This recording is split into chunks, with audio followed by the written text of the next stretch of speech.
Rajasekhara Reddy sir జూలైలో నీకు 2 సార్లు సీటు మిస్ అయింది. 2009 రెండోసారి సీఎం అయిన తర్వాత చెప్పినటువంటి విషయం ఇది. మంచి చైర్మన్‌గా చేస్తాను పో అని బీసీ నాయక అని చెప్పాడు. హోప్స్‌తో వచ్చాము.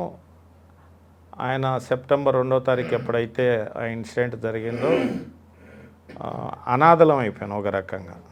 పార్టీకి పనిచేసి అనాథలం అయిపోయినాం. ఇంకా ఏదో తిప్పలు ఉన్నంతలో అప్పుడు 11లో జిల్లా కాంగ్రెస్ ప్రెసిడెంట్గా చేశారు. అది ఒక మళ్ళీ 14లో లేదు నువ్వు ప్రెసిడెంట్గా నువ్వే పోటీ చేయాలంటే 14లో నంద్యాల ఎంపీగా కాంటెస్ట్ చేయడం జరిగింది కాంగ్రెస్ పార్టీ తరఫున. సో అదొకటి పోయింది. ఇంకా తర్వాత ఇప్పుడు ప్రజలు లేని రాజ్యంలో మనం ఉండినా వేస్టే లేకపోయినా వేస్టే అన్నట్టుగా అని చెప్పేసి అప్పుడు నాకు వైసీపీ నుంచి కూడా ఇన్విటేషన్ అంతే వైసీపీలో జాయిన్ అవ్వడం జరిగింది. వచ్చిన వాళ్ళ నుంచి కూడా జగన్మోహన్ రెడ్డి గారు నన్ను ప్రత్యేకంగా బాగా చూసుకుంటున్నారు.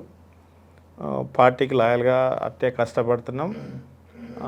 7 ఇయర్స్ కంటిన్యూగా వైసీపీలో మళ్ళీ జిల్లా ప్రెసిడెంట్గా చేయడం జరిగింది. స్టేట్ జనరల్ సెక్రటరీగా చేశాము. మేయర్గా అవకాశం ఇచ్చినాడు. తర్వాత మొన్న ఎంపీగా అవకాశం ఇచ్చినాడు. దురదృష్టం కొద్దీ ఓడిపోయాము.